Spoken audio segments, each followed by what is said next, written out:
All right, everyone, welcome back. We are about to jump right into another moment that you've all been waiting for.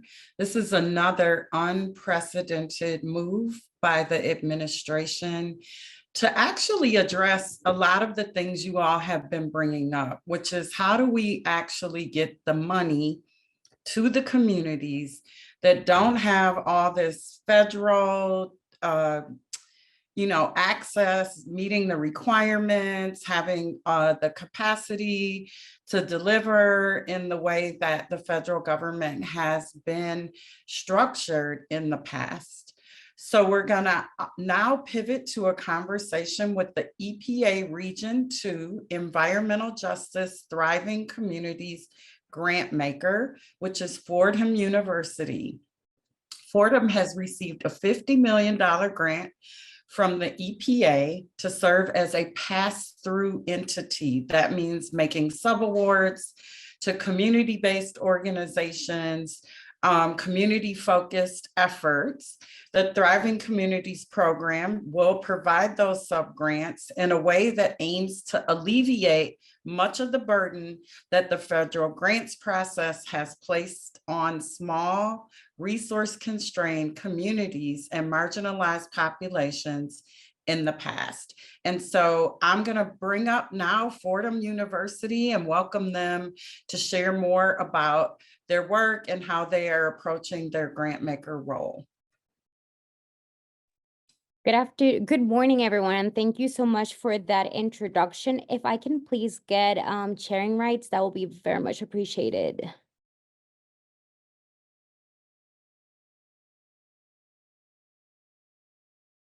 And while we get that, just to contextualize the conversations, and once again, thank you to the New Jersey Environmental Justice Alliance for the invitation. Before we get started, and just with the intention of sort of contextualizing, we are currently in the process of building up the Grantmaker apparatus. So specifically, this presentation is going to be more with the intention of folks to get to know who are the folks behind the Grantmaker apparatus. What is going to be the governance structure? We are going to share some information that is already made available by the EPA. As we're currently undergoing the negotiation phase, nothing is final yet, specifically the guidelines, dates, and I know that that is key for a lot of the organizations that are looking to apply for different funding opportunities. So I want to make sure that whatever information we share with you is final, is accurate. So please bear with me that information is not going to be included in this presentation, but you will know how is that we are approaching and how is that we want to make sure that this is a participatory process. Just a note, because Region 2 is a multilingual region, we want to make sure, or at least this presentation is in Spanish and English. So specifically for those that are listening to interpretation, the slides you're going to be able to see in both Spanish and English. So please bear with me. It's going to feel a little bit longer, but it's with the intention of making sure that everybody is able to read the same information. I am joined today, and honestly, it is a delight to be joined by Amy Torres, the Executive Director of the New Jersey Alliance for Immigrant Justice. You'll know why is that I really value the partnership. I am also joined by Aditi. Aditi is our Flourishing in Community student ambassador. Who's going to be supporting a lot of the operation, and specifically Aditi, folks from Amy's team or myself will be more than happy to join you if you have any events happening. So to give you a little bit of context, we name our Grantmaker Flourishing in Community, or Floreciendo en Comunidad. And the reason why we name it that way, we actually this came from the work of a collective called Fordham in Community. So we actually played with the name and the acronym and call it FIC. So we are currently the selectee for Region 2. Just to remind everyone, Region 2 includes New Jersey, New York, Puerto Rico, and the U.S. Virgin Islands. And specifically thinking of the diversity of the region, we want to make sure that or the logic that led in the making of the proposal was to make sure that this was accessible from a language point of view, and we will talk about how that is going to look like. That is also accessible from a geographic point of view, understanding that our states are very diverse. Some areas are more inaccessible than others via public transportation, as well as organizational capacity.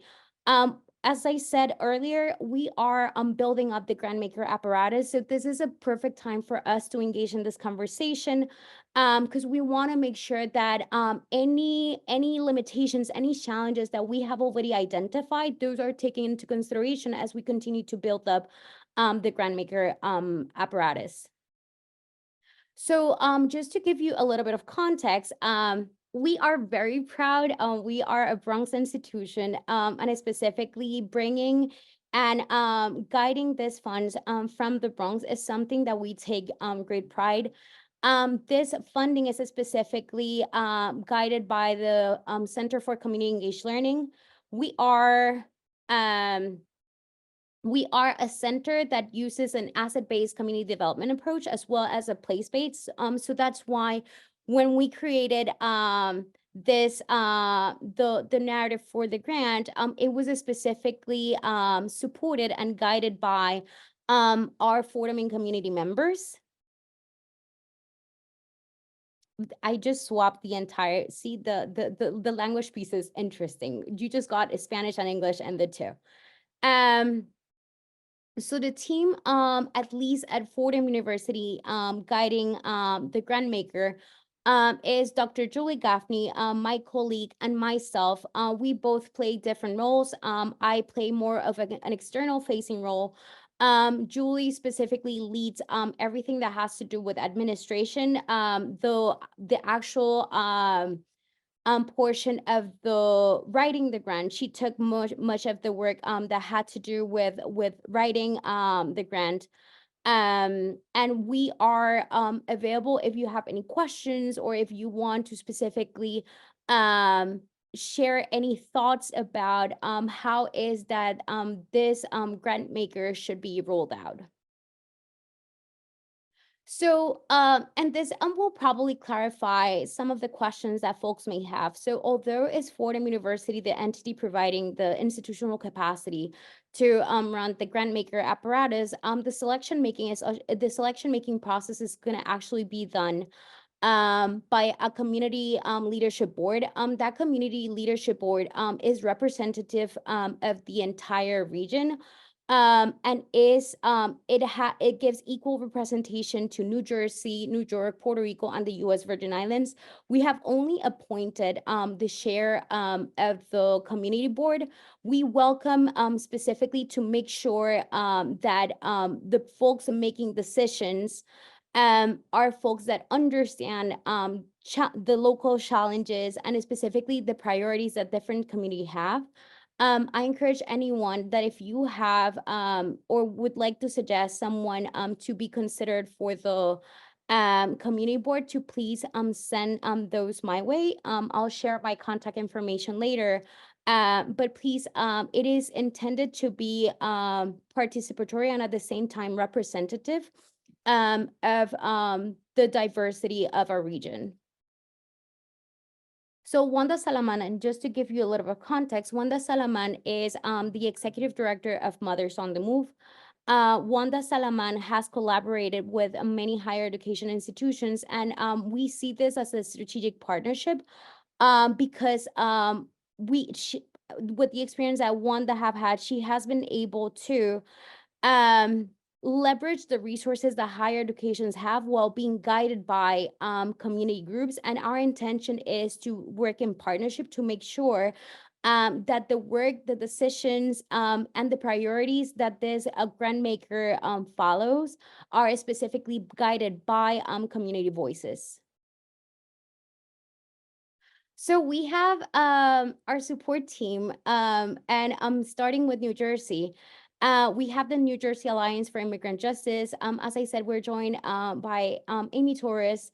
The New Jersey Alliance for Immigrant Justice will serve as one of our statutory partners. And the reason why we are so proud of the partnership, and we thank them for allowing us to work in partnership, is because we want to make sure that this grant is accessible not only to English-speaking communities, but understanding the diversity of our states.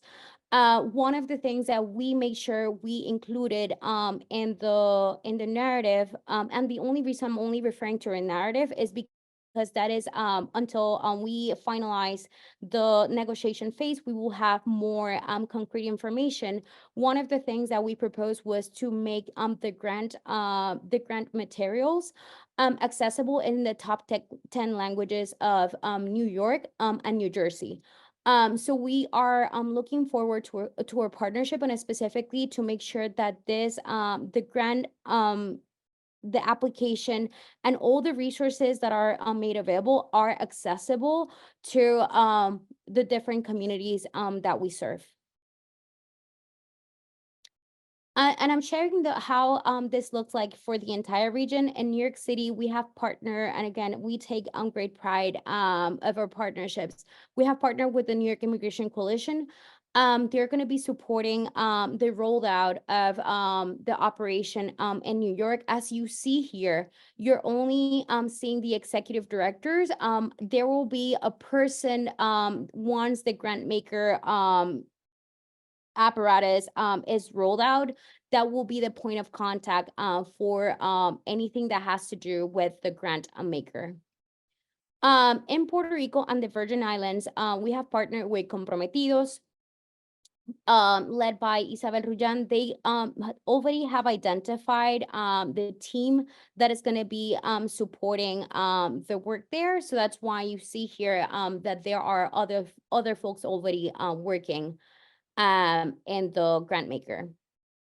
And then we have two advisory partners. They specifically requested to serve as advisory partners only because of capacity limitations, but they're going to be supporting directly the way in which we rolled out the Grantmaker. We have partnered in the U.S. Virgin Islands with the Community Foundation of the Virgin Islands, and in New York with the Business Initiative Corporation of New York. So about the grant, and I know that a lot of the information that I'm going to be sharing sounds repetitive, because this grant is also funded by the Inflation Reduction Act. There are 11 selectees of whom are going to receive 50 millions, 40 of which are going to pass throughs and are meant to go to organizations. I'll share later what type of organizations are eligible.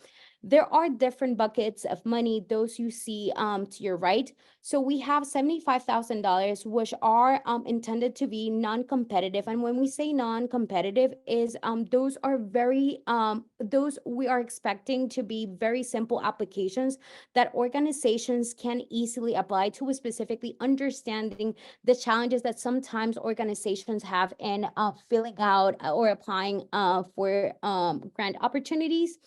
The other three are competitive opportunities, and this is specifically language that we have obtained from the EPA, because they have identified sort of like the project stages that each of these funding buckets are meant for. So the $150,000 is meant to go for a planning stage or planning phase project. This is mostly for data collection and data analysis, mostly with the intention of understanding the problem.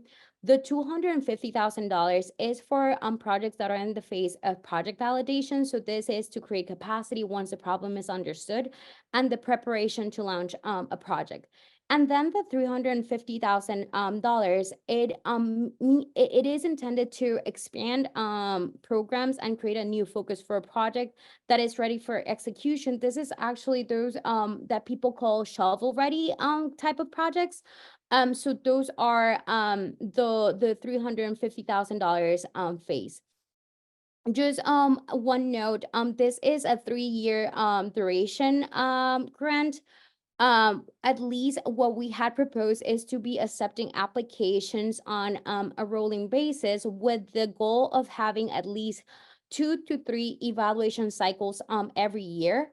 But that is something that is going to be contingent to what is finally approved by the EPA. And I know that this is the same slide, but specifically for folks that are reading this in or are listening in Spanish, this is the slide that sort of describe what I just mentioned in English. So, in terms of eligible entities, and again, this is language from the EPA. So it is nonprofit organizations, community organizations, CBOs, civic and philanthropic organizations with nonprofit status, tribal governments, Native American organizations, and local governments. Once again, this is specifically in Spanish, exactly the same slide as we had before. So these are some potential projects that we have identified specifically based on the interpretation of the areas of priority that the EPA has delineated. So we have workforce development and student success to support the green economy, capacity building for grassroots community organizations and other organizations, public and environmental health with special emphasis on earth quality and its short and long-term impacts, projects that promote affordable and sustainable housing, food security, racial justice, and financial security, recovery, coastal resilience, and community participatory housing, or what is known as managed retreat, community access and green revitalization of green spaces, waterways, and underutilized areas. So once again, this is exactly the same slide, but we have it in Spanish here for the benefit of those that are reading this in Spanish. So this is a continuation of potential projects, transition to clean and renewable energy sources, biodiversity and conservation, sustainable transportation, infrastructure and design, agriculture, food system, and sustainable ways of eating. Again, this is in Spanish for the benefit of those that are reading this in Spanish. So we have coming up a summit. This is the second iteration of it. Actually, our first summit last year actually informed the way in which we approach the grant. That's why one of the things that we prioritize, and we were very intentional about the way that we approach the grant, was accessibility. So that's why the focus and the priorities that we want to make sure that we sort of deliver is specifically access from a point of view of organization capacity, language, and geographical access. We have our Climate Action Summit this April 8th. We will have we are celebrating this day. We have like a short media event where we're going to celebrate us being the selectee of the grant, but also the summit starts at 11 in the morning. If you want to partner, if you want to uplift the work that you're doing, you're more than invited. You can find out more information going to fordham.edu/climate action 24. And then my contact information, the top number is my cell phone number. This is my email. You can also, and I encourage everyone, if you're interested in staying updated in terms of any information about the grant, you can go to www.fordham.edu/FIC. There you can include your information. And then we also have office hours every Thursday. Office hours in English are at 11 in the morning. You can follow the bit.ly, and all of this is in the one pager that you will soon receive, but just in case, in Spanish, we have office hours at noon, And then for volunteer organizations that probably cannot do the regular business hours, we are holding bilingual office hours at 6 p.m. And this is the fact sheet that you will find. I would believe that folks may have dropped the fact sheet in the chat box, but if not, this is something that you will receive in the package of information that you'll get later. And with that, I'm gonna pause. And if anyone have any questions, I'll let the folks managing the meeting sort of help me navigate that. Yeah, thank you very much. A lot of great, rich information. And I know people have been anticipating, understanding how the Grantmakers program will work and how to tap into it. So we have until, let's see, let me make sure I'm giving the right information. We have until noon for some Q&A.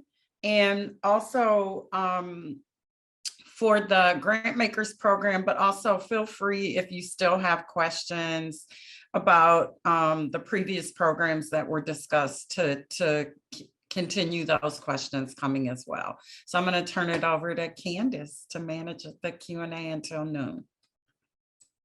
Thanks, Nastasia Harris. I think your hand up might still be up from the last session, but feel free to go for it. Hi, yes, I have a question about, I guess maybe it's technical support.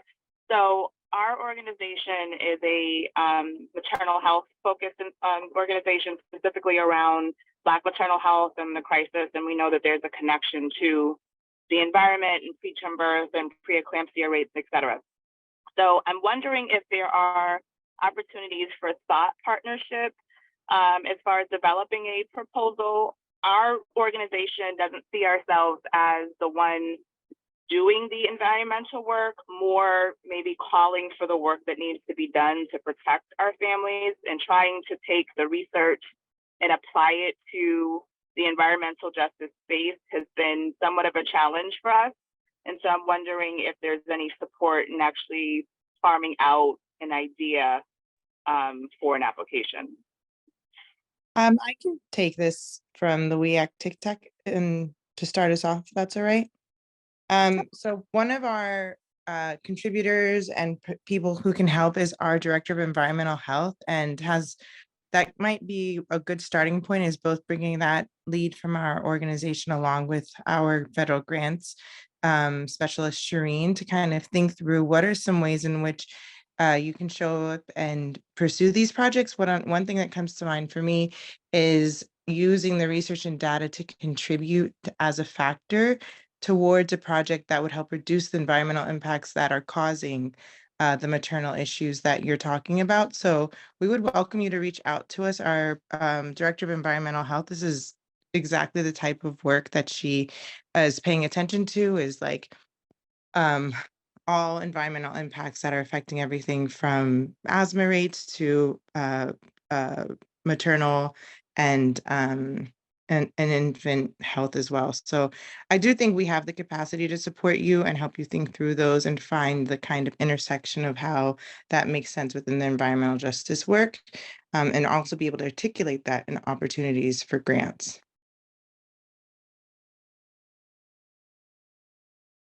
And Okay, apologies, I'm on my phone now because the internet really just took a dive for me. thanks, Sarah. So Jacqueline, we just have 1 minute left. If you want to give us a really quick question, maybe we can get you a really quick answer.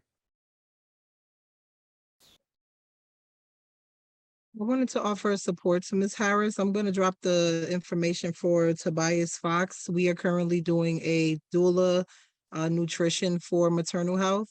And if you want to possibly collaborate in the future or build out a programmatic offering from that lens, we can connect you to Jewel Garcia. So I'll drop his information in the chat for that as well.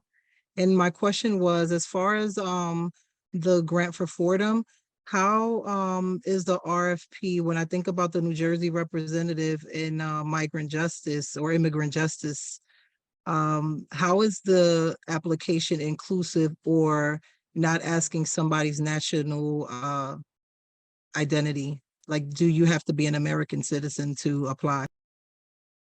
So just from a point of clarification, it would be the institution that is applying. So the individual doesn't have to necessarily share their individual information. And that's something that I'm happy to engage and talk separately if you think that that can be a challenge, specifically for folks that may not have status or may fear of sharing their status. If that you think can be a challenge, that is something we're still developing the application, and specifically thinking what is the right tool and the questions to ask. But just a note, and I know that I'm at time. For the non-competitive application, we're not necessarily expecting to be very invasive in terms of questions. So I don't think that we need to get to that point of specificity. It is more on like the organization that is applying.